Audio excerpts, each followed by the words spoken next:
আমরা পাখা আছে, ফ্রিজ আছে, এসি আছে, চালাইয়া শোবো।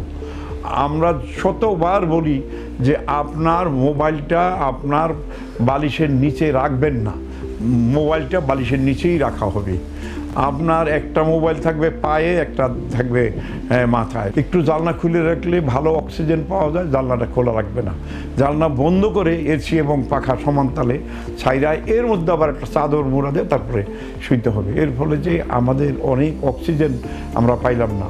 আমাদের ডাইন কাইতে শোয়া উচিত, শুভ বাগাইতে। আমরা নরম বিছনায় না শুয়ে শক্ত বিছনায় শোবো না। ডাক্তার সাহেব বলছে শক্ত বিছনায় না শুইতে, আমি শক্ত বিছনায় শোবো। ডাক্তার সাহেব বলছে ঠান্ডা পানি খেয়েও না, গরম পানি খেয়েও আমি ঠান্ডা পানি খাবো। মানে ডাক্তার যা বলেছে তার অপোজিট দিকে আমি কাজ করব। মা বাপ বলছে তুমি ডাইন খাইতে শুলে তোমার হজম শক্তি বৃদ্ধি পাবে, গ্যাস দূর হয়ে যাবে, আমি সেটাই করব। এই যে ভুল কাজগুলি আমরা করি, অন্যায় কাজগুলি করি, নিজের শরীরকে নিজে নষ্ট করে ডাক্তারের কাছে যাই।